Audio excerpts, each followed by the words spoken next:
My first time I'm having this lecture in English, so I would ask you to be patient with me. It's not easy in terms of legal wording to understand for someone who has not a legal background what we are going to discuss about today. And feel free to interrupt me whenever you deem it opportune, because I rather prefer to stop and to expand on certain concepts which are necessary to understand the following part of the lecture, rather than go on and having you not sure to catch everything which is on the table. Stefano told you that a lot of times in project financing transactions, public administration are somehow involved. I would say that in Italy, project financing transaction related to public infrastructure, which involves as a client the public administration, represents around 90% of the overall project financing market in Italy. So it's not, sometimes it's almost always. And the reasons why project financing is a structured finance mechanism which fits perfectly for the needs of the construction of a public infrastructure are several. First of all, we are talking about projects that require a huge amount of investments, normally exceeding the market threshold to stand the cost and to bear the cost of a typical project financing structure, which is a costly one because of the number of contracts, the number of consultants involved, the risk of lending, which lead to higher interest for the money lended than usual. And we're talking then about a project that requires from, I would say, 20, 30 million euro of investment upwards till projects such as the high-speed trains between Italy and France, which range the Lyon-Turin line around 6-7 billion euros. So first of all, I said the value of this project. Second, the fact that the public administration normally has no money to build large infrastructure such as the one we are talking about. And therefore, project financing is a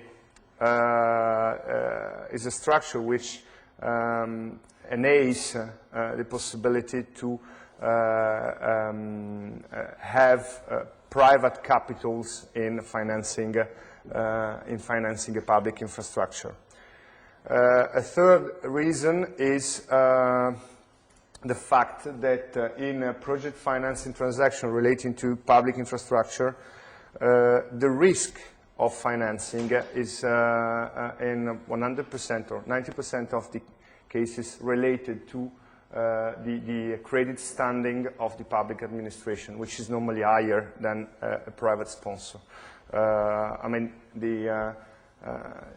not AAA for the Italian government, but anyway higher than other market operators.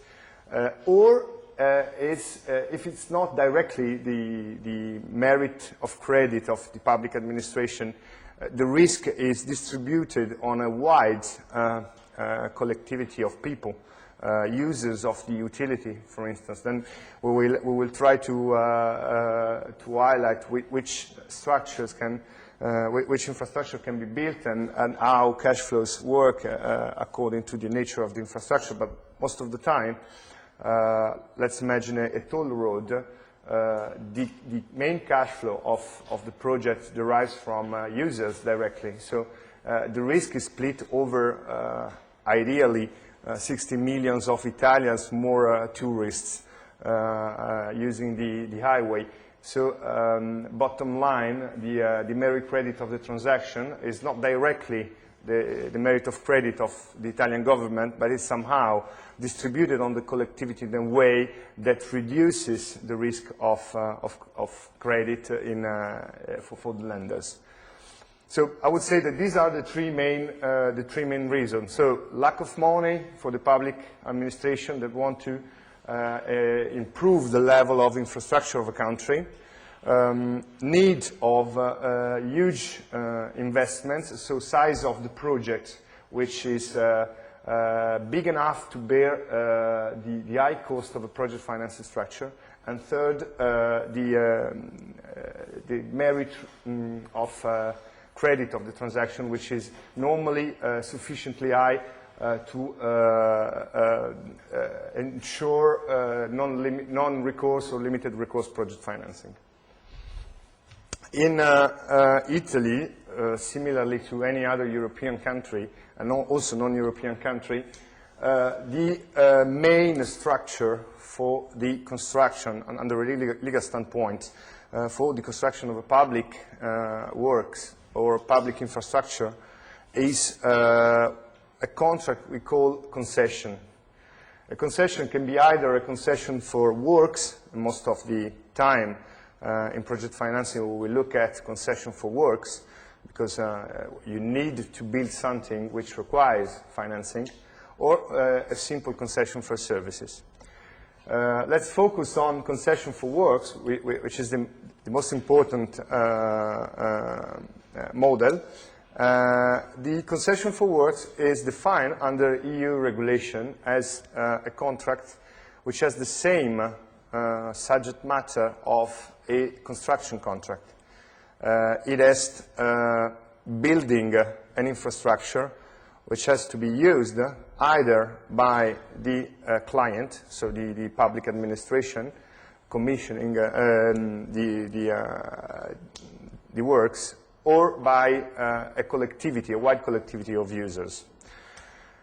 And the only difference being between a concession and a construction contract, the fact that consideration for construction is not paid by the client upon construction, upon installments on construction, which is the normal principle for construction contracts in public infrastructure, but the price, the consideration, is the right to exploit economically the works constructed once completed. To make an example, let's go back to the toll road. You can have a concession, or you can have a construction contract.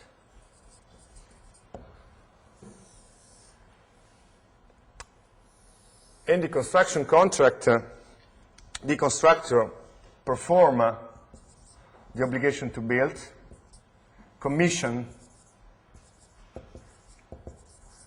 the infrastructure, and then is paid. Most of the time, consideration is paid on installments during construction. This is obvious for huge infrastructure such as a toll road. I am working with Stefano on a project of a 50 kilometers toll road between Cremona and Mantova, south of Milan. It's not a big toll road, but it's a project which requires investment for an overall amount around 900 million euros. So it's not long, but it's costly anyhow. So it's obvious that the construction and the construction work lasts more than from 6 to 8 years for such an infrastructure. So if you're paid at the end of construction, then you'll have anyhow to finance work for an amount which is close to €1 billion during 8 years. For this reason, and a normal, also a big construction company, would not finance construction on a corporate basis, because it's really costly, and debt is significant. So normally the constructor is paid with an advance payment upon the beginning of works, which is used to perform engineering and executive engineering and beginning of construction. So commissioning of supplies, whatever is required to perform the works, and then it's paid on installments. And a last tranche is due upon testing and commissioning of the infrastructure. In the concession, the concessionaire does not only build, but designs, build, commission the plant, and then is not paid.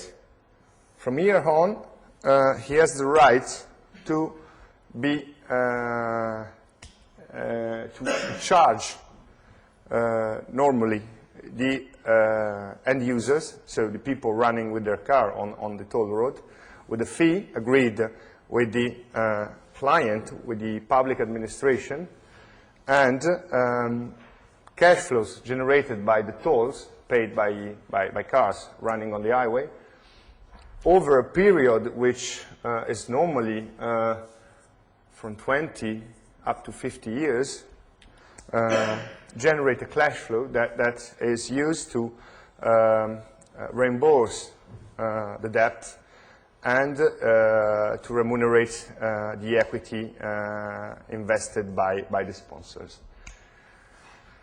So the typical structure is a client, which is a public administration. And we have a concessionaire, which is normally a special purpose vehicle, an empty box incorporated for the purposes of being the concessionaire. And then we have end users. A service is provided. Sorry, it's a little bit too little, but a service is provided to end users, so the availability of the toll road, and end user pay a fee for the use of the infrastructure. So this is the main structure. Then here you have a contract, which is the concession, between the concessionaire and the public administration, which regulates tariff level of services to be provided, modalities to perform the works, modality to test the works,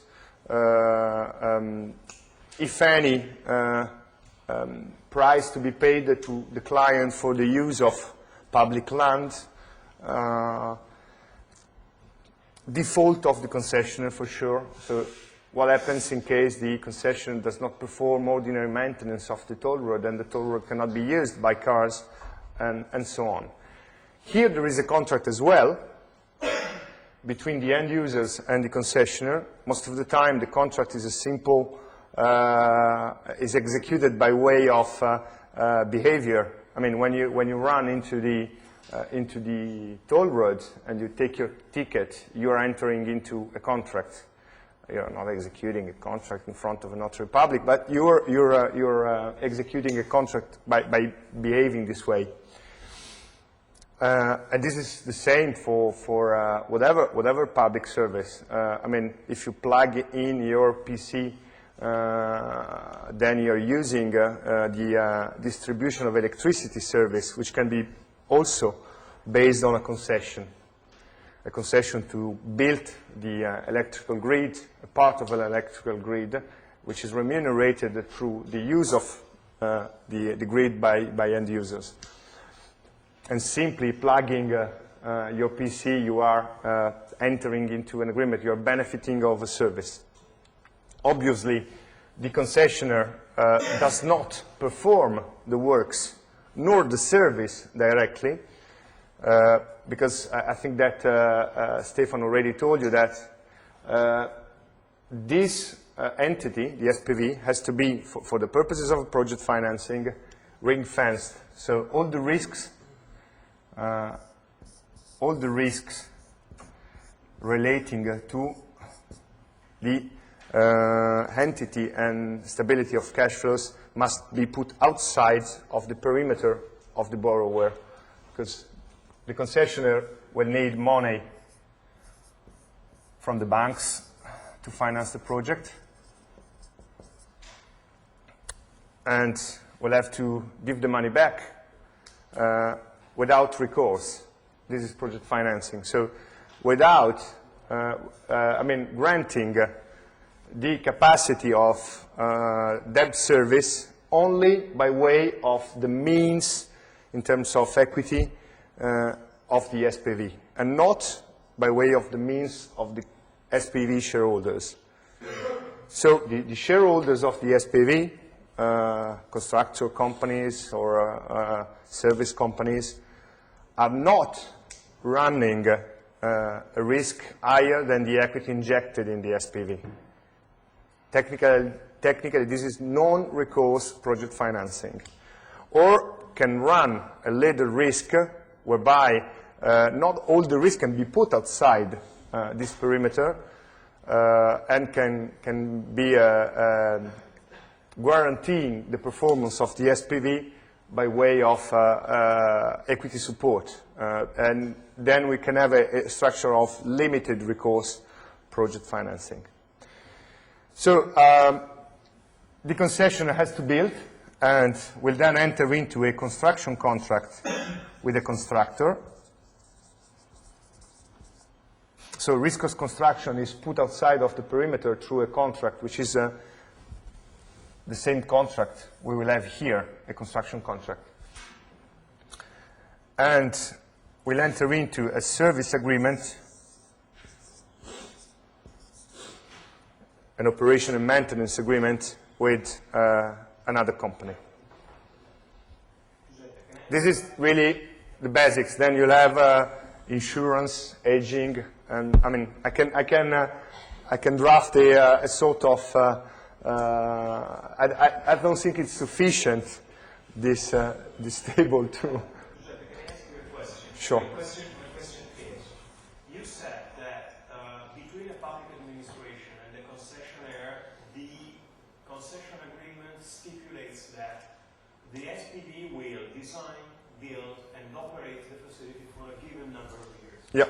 And so the repayment of the concessionaire is basically based on the flow of revenues coming from the selling of products or services to either a large group of users or to the public administration. Here we go then. My question is, can the concession agreement stipulate for the payment that maybe the concessionaire has to pay to the public administration in order to get such kind of contract? Yes, it depends. The question is, the public administration doesn't pay anything.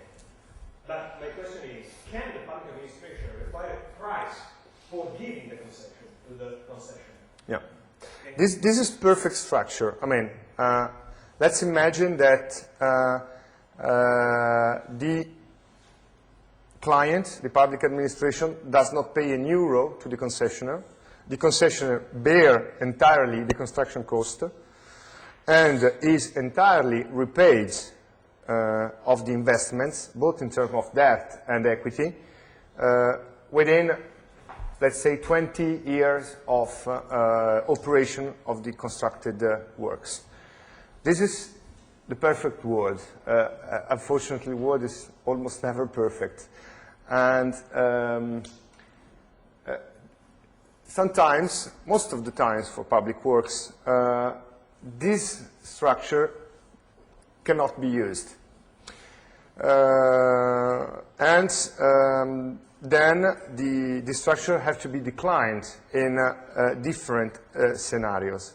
I mean, there might be a case of an infrastructure which is highly required with the availability of the public to pay an high fee for the service. This is the case of certain toll roads. This is, for instance, according to studies, the case of the toll road to be constructed between Milano and Brescia. Given the traffic figures and given the prices of alternative infrastructure, the same toll road that goes through Bergamo to Brescia, would ensure over a 20 years period of management more than repayment of debt and remuneration of equity. In this case, it can be the case that the concessionaire pays a fee to the client to use the public works constructed, and so to share the benefits of the management with the client. Most of the time, it's not a fixed amount, but can be a percentage on the revenues. And this is more than perfect world. I mean, I think that there are a couple of projects in Italy which have these economics. On the other way around, it might be the case that do consider that banks, as of today, are able to finance on a long-term basis projects which operation phase that does not last more than 30 years. Because theoretically, if the investments required are much higher than the cash flow generated over the 30 years period, you can say, okay, I can manage it for 100 years. I can manage over 100 years, I would anyway have incomes which are 3 times higher than a concession over 30 years. But the problem is that lenders, that the banks are not ready on the market as of today to run a risk of a financing over such long term of time. Maximum, it's now starting to see some structure of concession over 50 years, but normally always entail a refinancing of the debt during concession, because banks are not ready to run the risk of volatility of cost of money over a 50 years period of time, which is really, really long. Therefore, it might be the case that the project we are constructing, let's imagine that it's not any longer a toll road, it's an hospital. Is not able, well, the hospital is not even a good example. Let's imagine the Messina Bridge, a project has never been done. The Messina Bridge requires an amount of investment which is definitely not reimbursable over a concession during 50 years, unless the ticket to cross the bridge between Calabria and Sicilia is fixed at a price which would put the service out of the market, because you can go in Sicily and come back 10 times by paying the boat with the same price. So this is a case in which, in theory, it cannot be, this structure can't work. So the regulation provides that if cash flows generated by the project are not sufficient to ensure the equilibrium under a financial and economic standpoint of the project, then the client can inject equity, can pay a contribution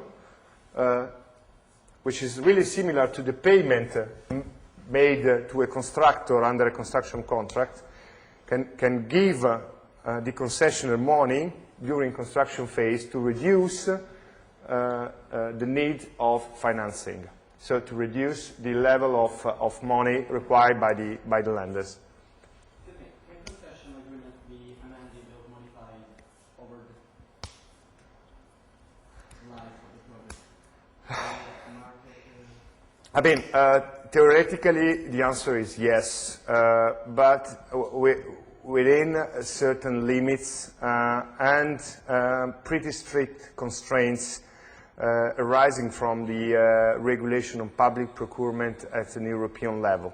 So the principle is that all these contracts are normally awarded to a concessionaire, to a group of sponsors, as a result of a public tender, as a result of a competition between operators all over Europe, at an European level. So if you change the terms and conditions under a concession which has been awarded based on a tender process, then this would be detrimental for the competition, because if it's made the day after, all the competitors that did not won the tender would have to claim that, oh, okay, at these terms and conditions, I would have done it. I would have offered something different. So the answer is yes, but within certain limits. And we will go through that if we have the time. It's a contract. So modification, where allowed, ideally has to be negotiated and accepted by both parties. But as this is a public administration, under Italian law, and it's the same under French law, under German law, under Spanish law, and under UK law, certain terms and conditions can be unilaterally changed by the client. I mean, imposing, for instance, a level of service higher than it is. For instance, stepping back to the toll road example, to put on every 50 or 100 kilometers an emergency phone, which requires a significant investment, or imposing to change the pavement of the toll road every 2 years instead of every 5. And all these conditions can be theoretically imposed by the client, but then this would affect the economics of the contract.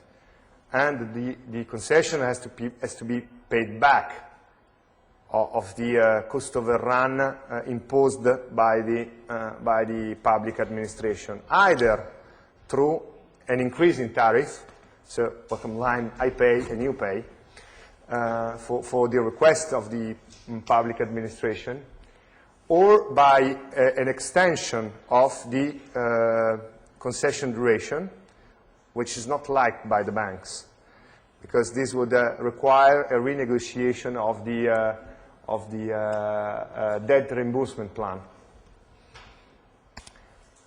or by way of, again, equity injection by the public authority. So I can ask you to change the pavement of the toll road, but I pay for that. You do it, I pay.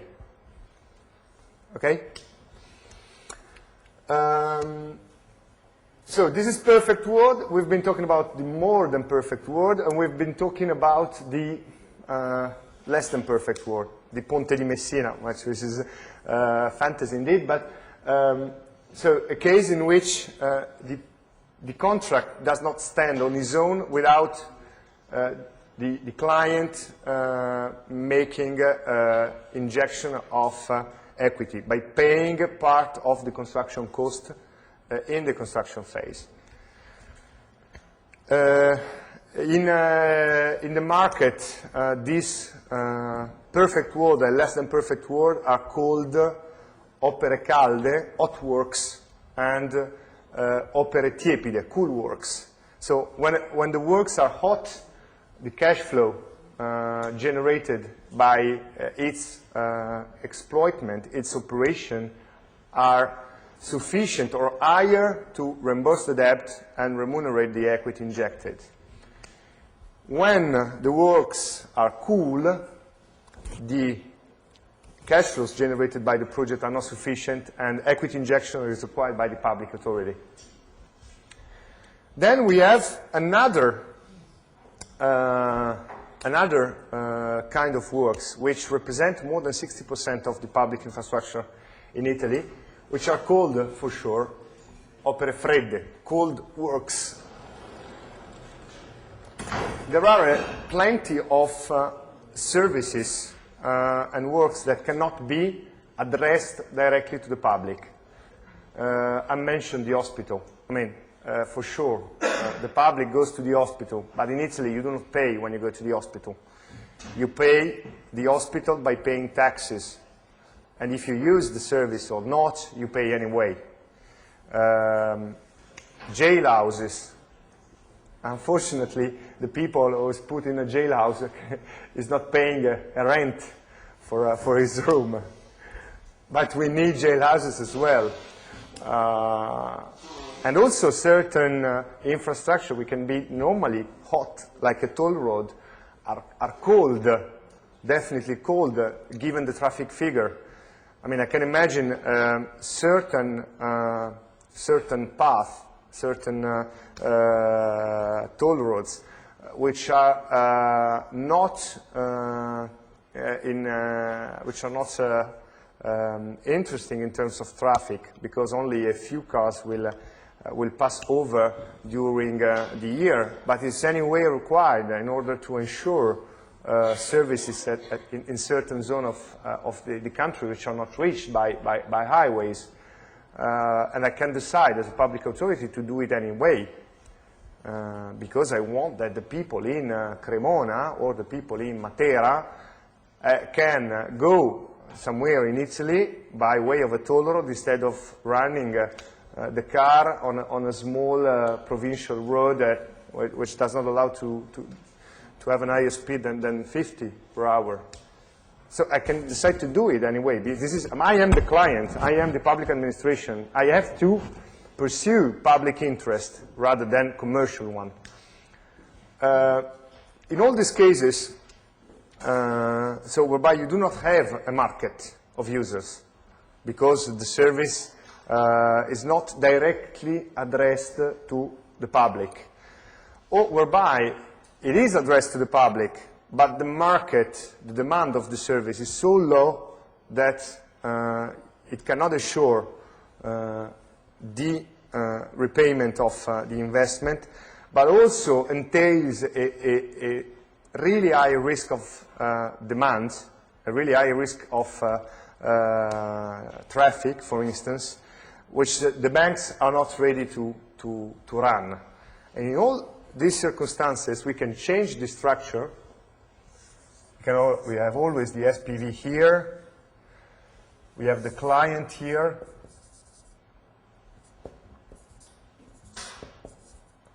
We have the concession here, our contract. And the users are here, but do not contract directly with the SPV the use of the infrastructure, but they do contract the use of the infrastructure with the client. So what happens to the cash flows? This is, I mean, the SPV always borrow money from the banks, always pay a constructor, and always pay an O&M operator. But is not paid by users, but is paid for the management of the infrastructure by the client itself. This is the typical example of an hospital. So I am the concessionaire, I construct the new hospital, and then I will make it available to the public administration, which pays me a rent, which is not a rent indeed, it's an availability fee. It's a fee that the public administration pays to the concessionaire in order to benefit of the infrastructure and to use the infrastructure to provide a service to the end users. The service to the end users is paid either directly by the end users to the client, not always, but this is the case of a toll road between with not sufficient traffic, but can also be paid by users different from the actual users, such as the hospital. So I pay, you pay, Stefano pay, but bottom line is Marco that is sick and goes to the hospital and benefit of these services. In the end, who's the owner of the structure? That's a good question. There is, it's always happen in legal, the answer is not white nor black. It's always gray. Technically speaking, the ownership of the infrastructure is most of the time on the client. Because it cannot be elsewhere, it cannot be otherwise, because under Italian law, certain infrastructure, such for instance railways, can be owned only by the state. It's called the demanio. The same for water distribution infrastructure, and the same for toll roads, which are owned by the public administration. Generally, the concessionaire has a concession on this infrastructure, so a right to use them over a given period of time, and it's somehow the owner of the investment made, to the extent that the same investment are not depreciated. In general terms, what I want to say is that if the concession expires normally, then the investments are fully depreciated and reimbursed. So the property, not only the property, but also the possession of the infrastructure is reverted to the client, to the public administration for free. But if something happens between day 1 and year 20, which somehow entails the termination of the concession agreement, the early termination of the concession agreement, then there are outstanding investment not repaid yet on the concessionaire, which shall be reimbursed by the client. Whatever reason generates the termination.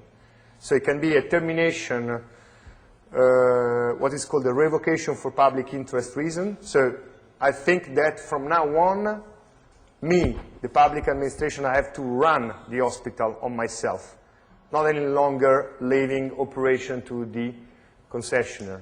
I can do it whenever I want, but I have to pay the concessionaire an indemnification for the non-amortized investment, and also an indemnification for the loss of profit.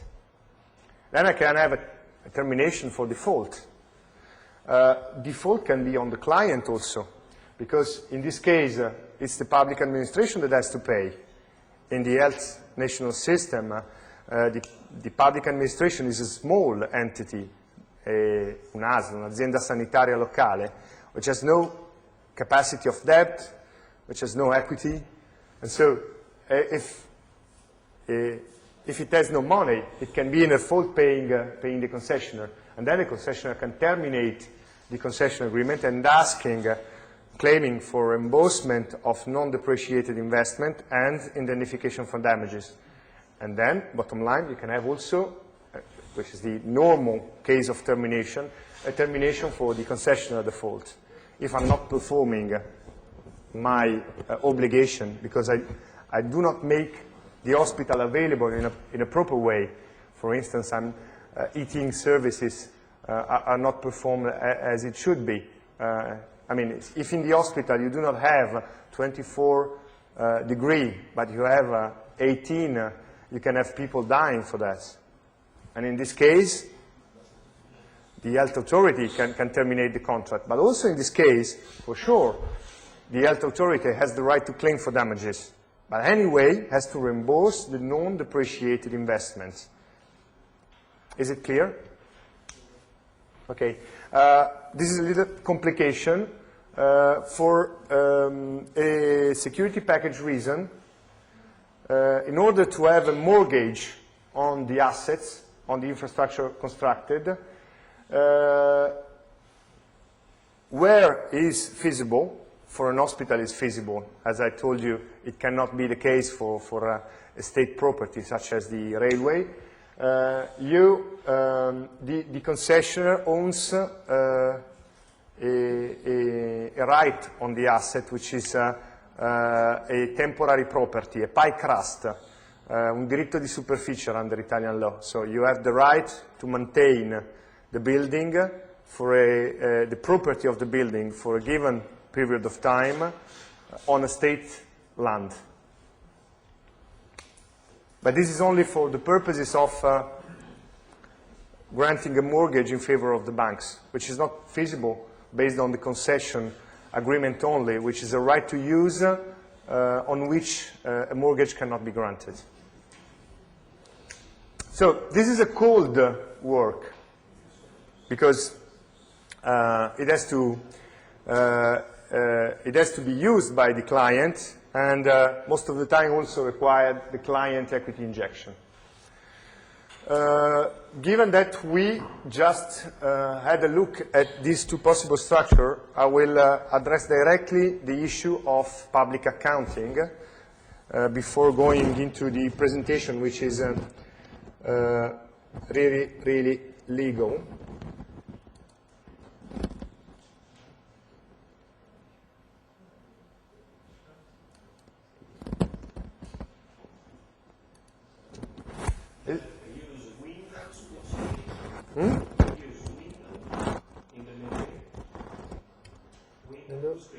Okay, thank you.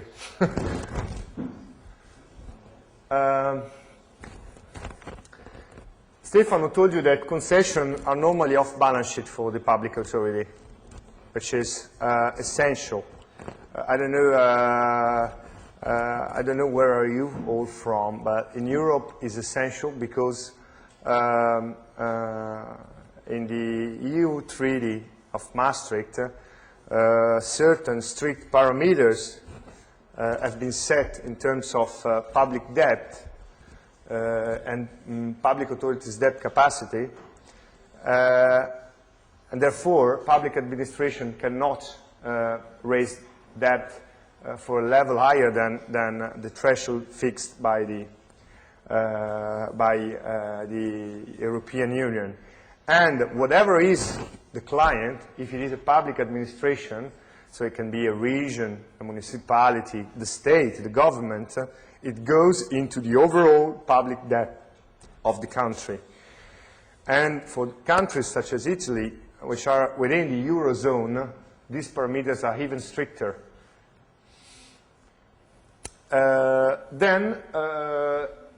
As I said at the beginning, project financing is a good way to build infrastructure using private capitals, private equity, and not public money. But it is not obvious because in this structure, indeed, it's really similar. But I mean, here you have a concession that performs works and provide a service and is paid with an availability fee. If I do that,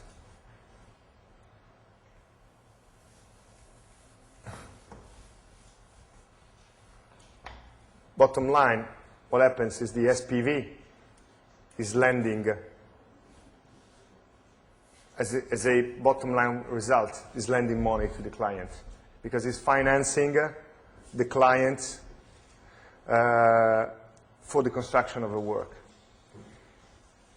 And if the payment of the availability fee are not linked to the performance of any service, but are automatic, then these are installments of a facility financing.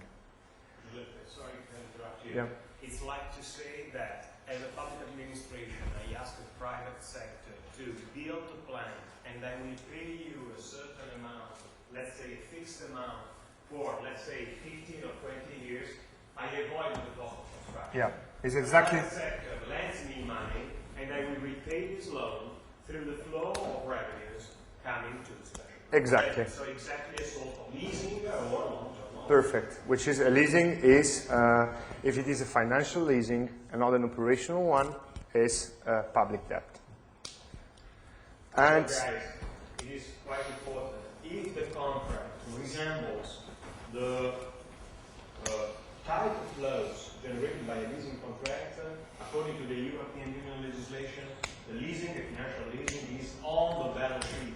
And so the public administration is not releasing such kind of initiative off balance. And so this initiative is in charge to the balance sheet of the public administration. You are not solving the problem of reducing the level of debt of the public administration. Am I correct? yeah, it's correct. So Eurostat, which is the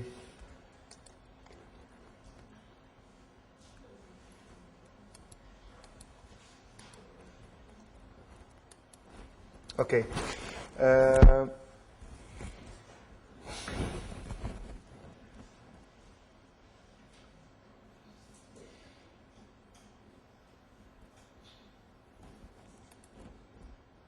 Okay.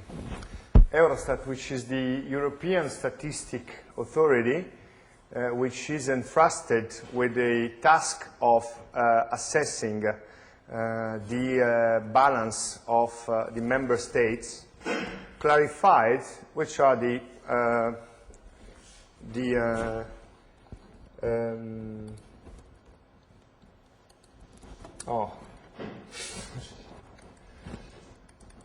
which are the requirements for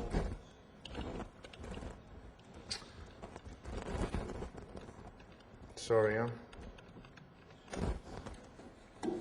I leave it like that. Which are the requirements for a project financing transaction in general, not only for a concession contract, but for any public-private partnership to be put off balance sheet. Eurostat clarified that assets constructed by the concessionaire, so let's imagine the hospital, but all assets, so the hospital and the debt related to its construction as well, can be put out of the public balance sheet only upon condition that the concessionaire bear construction risk and bear at least one between market risk and availability risk. Market risk is the risk of demand of the service provided by the concessionaire. So in the case of the perfect scenario, the perfect world of a not infrastructure, you are normally running the risk of traffic. You are paid, you are able to repay the investments only to the extent that cars run your highway, your toll road, and pay the toll.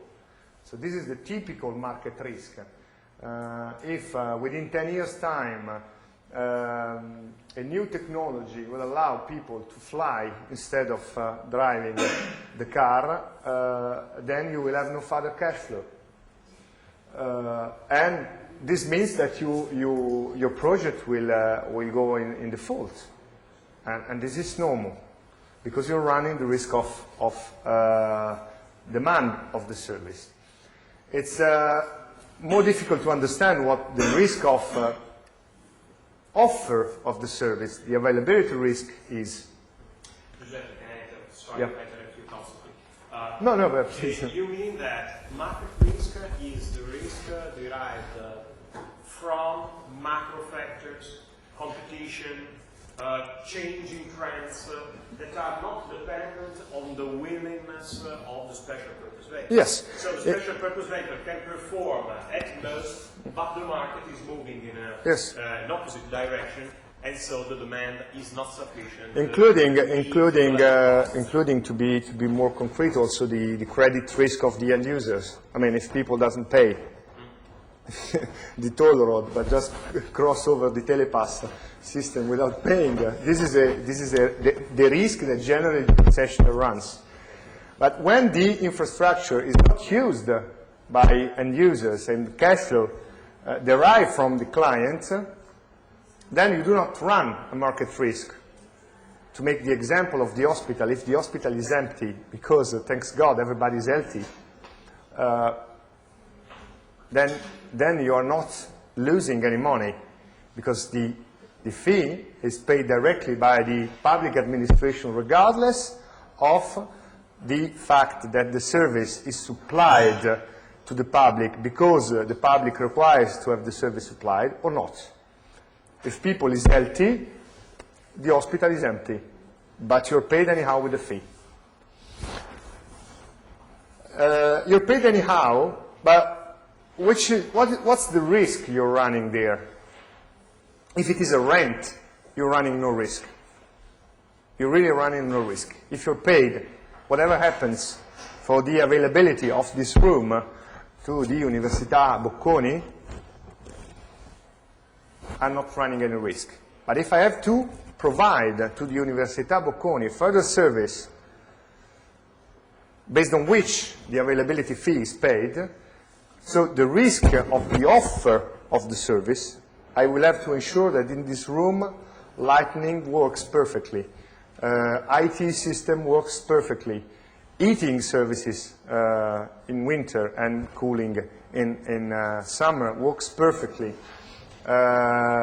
sounds work perfectly, and maybe also teaching services works perfectly, then I'm running a risk, because if the light over there doesn't work, the fee is not paid, or is reduced of a penalty corresponding to the detriment in the quality of the service generated by my underperformance. If the entity of the fee is contingent to the quality of the service performance, I am running the availability risk. Otherwise, I'm not. And if I'm not running the availability risk, if I'm paid just to sit down and wait for the rent to be paid, then the asset, the hospital, and the relevant debt raised to finance its construction is a public one. And Giuseppe, just to make things more complicated, the European Union wants to say that although the special purpose vehicle is responsible for a certain level of performance, the damages that the special purpose vehicle has to pay to the public administration must be more than proportional to the damage that is called to the public administration. Otherwise, correct. If the damage paid is less than proportional, it is obvious that the risk, again, is on the shoulders of public administration. So it is contingent. It has to be material as well. Material, yes. Material. I mean, the penalty has to affect the economics of the project. Then there is still uncertainty on levels, because then we will see that the risk is not borne in any case by the banks, because the bank's task is not to run risks, is to be repaid. And it has to be allocated somewhere, because it cannot stand on the concessionaire, because if it stands on the concessionaire, then, given the fact that it's a non-recourse project financing, is borne by banks. So it has to be allocated outside of the perimeter of the project, and most of the time on the operator.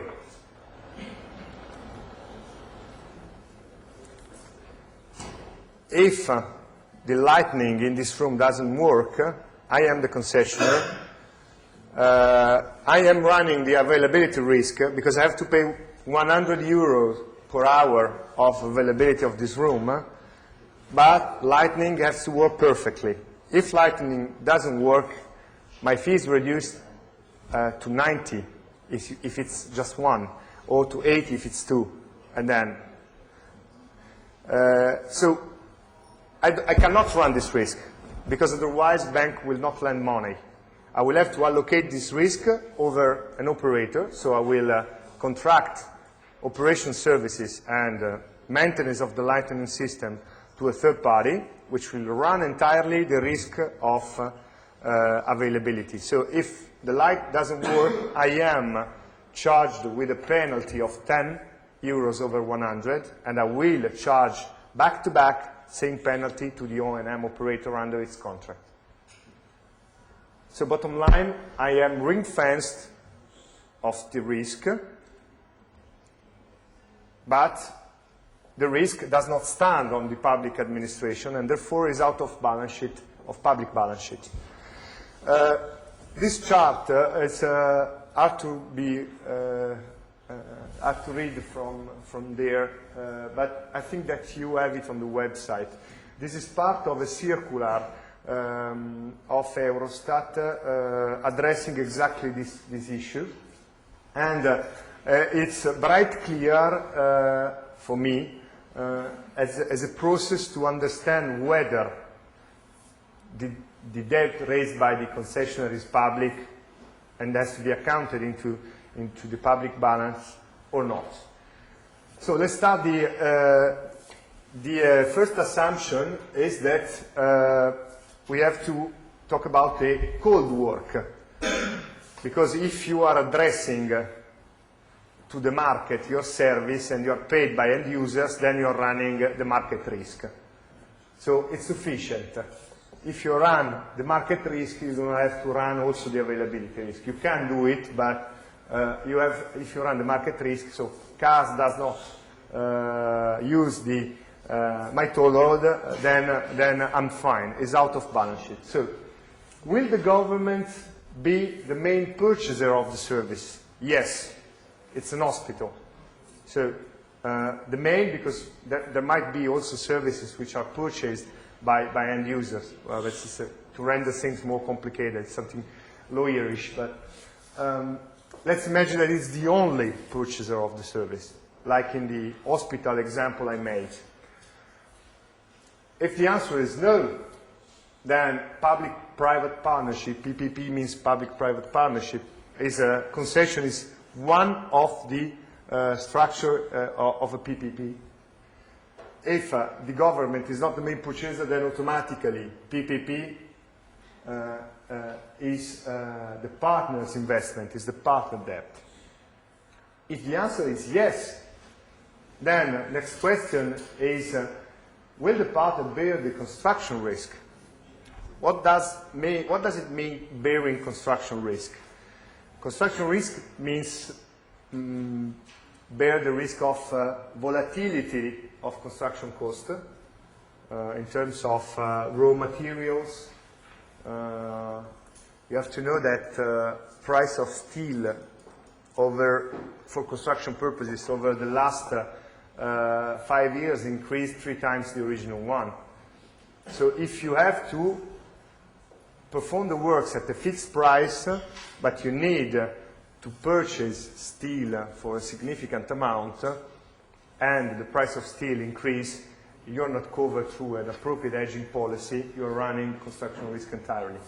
If your price for construction activity is adjusted to recover cost overrun, then you're not running construction risk. You are running the risk of delays. In a concession agreement, the timeline of the contractual relationship is awarding, then you have a design phase,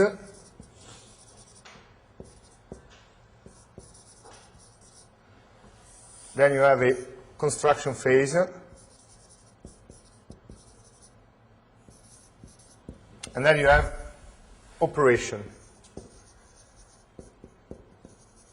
Here, you spend money. Here you have incoming cash flows.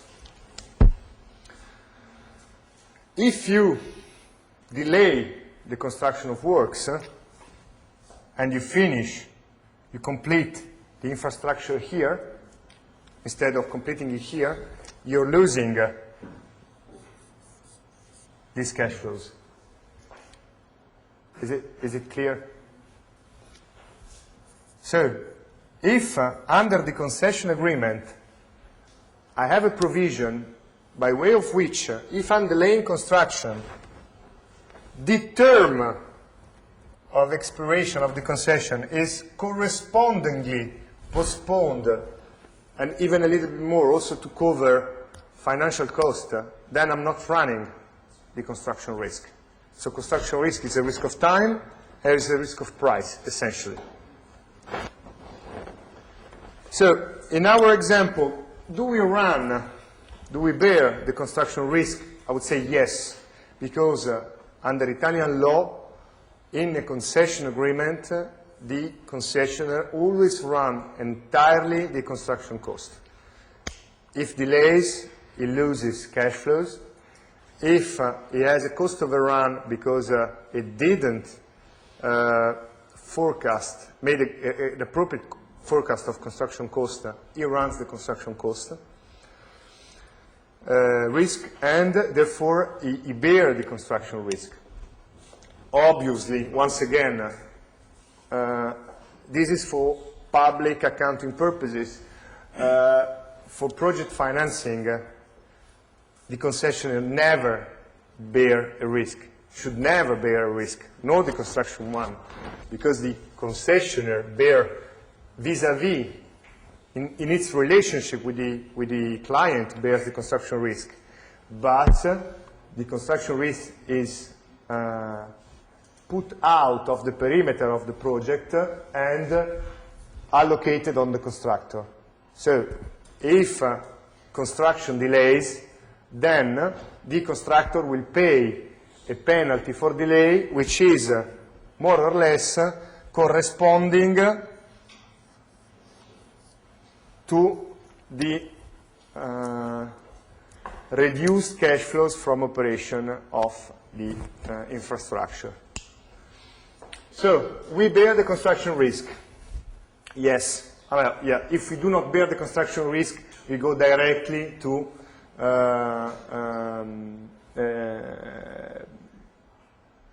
the conclusion that the debt necessary to construct the works is public.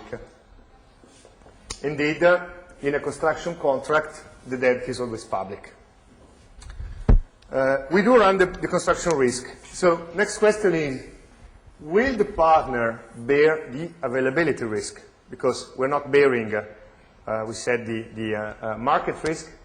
Then, if the answer is no, yes, sorry, if the answer is yes, we can definitely state that the debt is not public, it's private. If we bear entirely the availability risk, if we lose money, if lightning in this room doesn't work. If we do not run the availability risk, then we will have to get back to the last question. Are we bearing the demand risk, the traffic risk or not? If the answer is once again no, because it's an hospital, then finally we reach the same conclusion. Bottom line, the debt necessary to finance the construction of the hospital is public. And if the debt is public, under an accounting, a public accounting point of view, it's unreasonably stupid and costly to construct this structure, because the leverage against the bank system of a public administration is really much higher than the SPV leverage against the bank's market. So if the client goes directly to the banks and raises debt, the cost of the overall transaction is significantly lower. So if we have an high cost because we construct a concession agreement through project financing, and bottom line, we have to put the debt into the public balance. We are putting into the public balance a debt which is significantly much higher than the debt you would have put if the public administration would have raised directly debt from the bank system, and then paying a constructor for the construction of the hospital. This is really, really important because for years, since the first example of public-private partnership in the newly European regulated market, beginning of the 90s, project finance in public infrastructure has always been seen as a way to build infrastructure with private money. I mean, a way to not to spend public money, but at the end, if the work is not addressed directly to the collectivity of users, then it can be the case that it's simply a way to step beside the limits set forth by the Maastricht Treaty in terms of public accounting. What happens if the risk appears by the authorities? Sorry? If the risk is shared by the public authority and the activity in terms of, I don't know, availability risk, for example, for an hospital, the SPV could be liable for lighting, heating, maintenance, and stuff like that, but not for, I don't know, the quality of healthcare. And so both parties there. This is a good question, a really good one, because this is what happens usually. Once again, it's not always black or white. It's most of the time gray. For instance, under Italian law, health services cannot be outsourced and has to be performed directly by the state. So, in our hospital, the services that can be performed by the concessionaire are cleaning, heating, cooling, then maintenance, ordinary and extraordinary maintenance, food services such as restoration of the patients, but not the typical service performed within an hospital, so healthcare. And the answer is both, is not always the same, because it depends on the infrastructure we are talking about. If you're talking about an hospital, is one thing, but it can be really, really different, because in an hospital, all these services I mentioned, although not core services, with reference to the general health service to be provided to the users, are essential for the provision of the health service. Because if the room is not clean, is not heated, and blankets are not clean, the health service cannot be supplied by the government to the users in an appropriate way. So it's a direct consequence, as a direct consequence on the service, on the core service provided by the government. And here the answer is quite easy in terms of nature of the service supplied.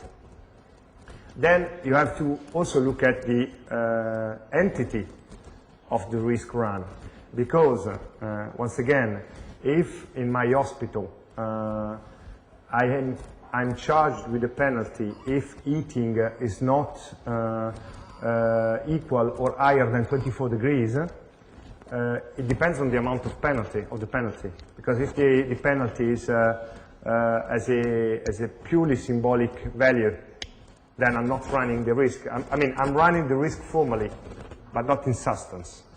So you have to look at nature of the obligation and entity of penalties applied. And for an hospital, it can be easy to understand. It's not that easy if you're talking about a, I don't know how to say it in English, a military house. I mean, if you build a military house, you're really paid with the rent, because I mean, if temperature inside is not 24 but it's 23, nobody dies, and so on and so forth. The lowest is the technical specification of the service to be provided. The hardest is to construct a concession agreement on pure availability risk, without demand risk. Let's imagine a road, a toll road. If you are constructing a toll road for free, I mean, you pay no toll. So there are highways that are for free, freeways. If you are paid with the availability fee, what you have to do really in terms of availability performance? I mean, the road is there. You have every 5 years to change the pavement, or to clean panels.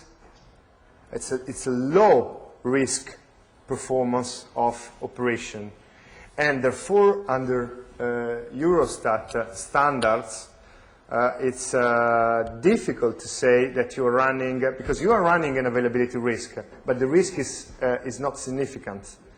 So indeed you are paid as if it was a rent.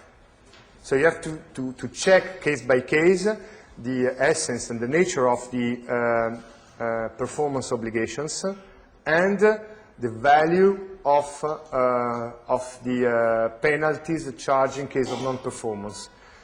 And the two elements can be somehow complementary, because if you are charged with a really high penalty, then you can mitigate the fact that the obligation, the performance obligation, is not risky.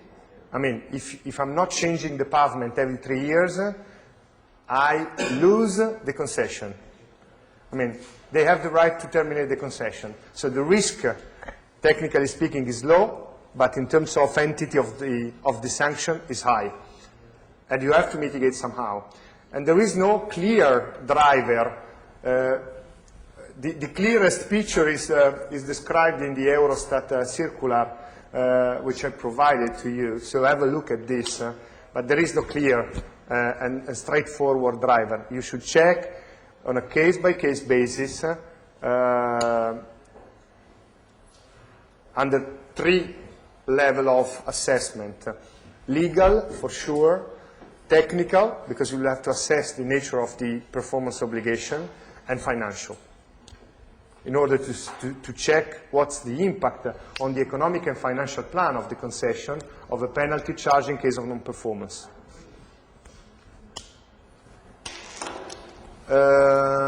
So we spent a lot of time on that. There are 15 minutes left.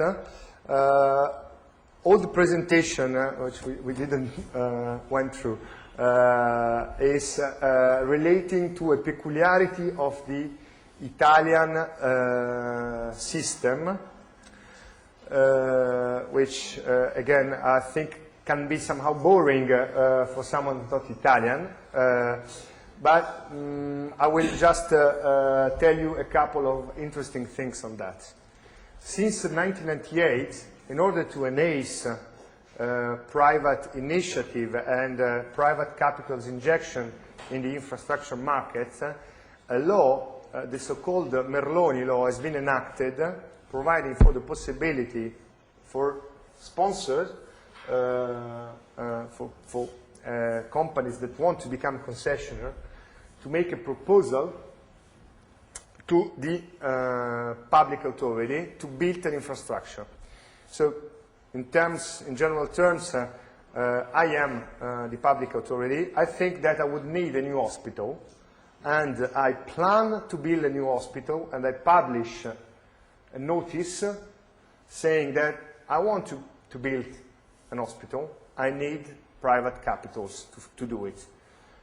Then sponsor can make a proposal, and if the proposal contains a set of documents which are necessary to assess its feasibility under a technical, legal, and financial perspective.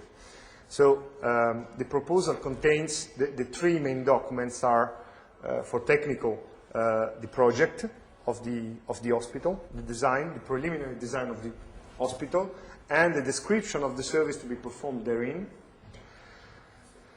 A concession contract, a draft concession contract, which is the legal basis of the relationship, the public-private partnership contract. And last but not least, an economic and financial plan, which has to show the equilibrium of the transaction. I mean, investments requirement, equity required, and debt to be raised, as well as cash flow generated by the project all over the year within the assumption given by the project. The economic and financial plan, not only under a financial standpoint, but also on a legal standpoint, is the core of the concession relationship, because it's the, I would say, the thermometer of the equilibrium of this contract. At any time, you should check that the concessionaire is not losing money, because if the concessionaire loses money, you are, the client, running the risk of non-performance of the service. If I want the hospital to be performing, I have always to check that my concessionaire is not losing money. Because if it runs the risk to go bankrupt somehow, then I will have to face the risk of a lack of performance of the service, which is, on the side of the public authority, my main goal, my only goal, I would say. I don't want to make money on the project. I have to ensure that healthcare system is efficient. And the economic and financial plan is also essential in the tender phase, because the outcomes of the economic and financial plan are the indicators of the economic offer within the tender. So what I'm offering in the tender is a reduction in my internal rate of return, for instance. I am renouncing to a certain level of equity remuneration, but also the duration of the relationship. The duration of the concession is one of the essential economic elements of the relationship, of the contract. Because if you manage a work during 10 years at a given fee, or you manage the same work for 12 years at the same fee, your revenues change significantly. And then the fee. Most of the time the fee applicable to end users is not free. In concessions for gas distribution or for toll roads, the toll is, or the distribution fee is determined by a third-party administration, the Ministry of Infrastructure for toll roads, or the Energy and Gas Authority for gas distribution fee. So you'll have no flexibility on the fee, and therefore you must work on the other assumption of the economic and financial plan: duration, cost of capital, internal rate of return, because you'll have a fixed income, given the fact that the tariff is not freely set by the concession. So you make a proposal which contains these three essential elements. If the proposal is accepted by the public authority, is declared of public interest, and a tender is called for the award of the concession. The promoter, the sponsor that made the proposal, is part of this tender, and but it's not necessarily the one resulting to be awarded with the concession, because it's a public tender for sure. For this reason, the Merloni law grants the sponsor promoting the initiative with a preemption right. A right is not really a preemption right, it's a right of first refusal, it's a right to match the best offer in the tender and be, at same terms and conditions of the best offer, be awarded with the concession. If it's not the case, if someone else wins, in any case, the sponsor, the promoter, is reimbursed with the development cost incurred for the submission of the proposal. So the cost of design, the cost of legal consultancy for the drafting of the concession, and financing advisory for the drafting on the economic and financial plan. I would leave the last 5 minutes to questions, if any. And I'm sorry the time is not available, it's not long enough. But I think that all this process I described shortly now is clearly explained in the presentation you will find on the website. Any questions?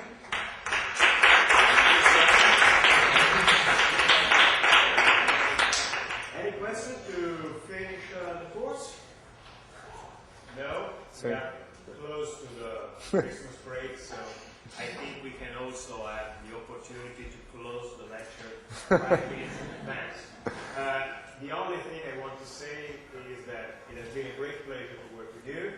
I thank you for your patience and your continuous support of the course.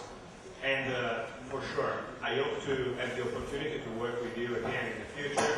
I'm always available for discussing with you proposals for the final phases and whatever you think or you deem necessary for your future career.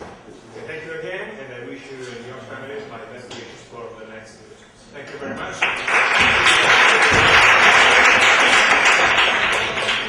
the same for me. Merry Christmas and good luck for your future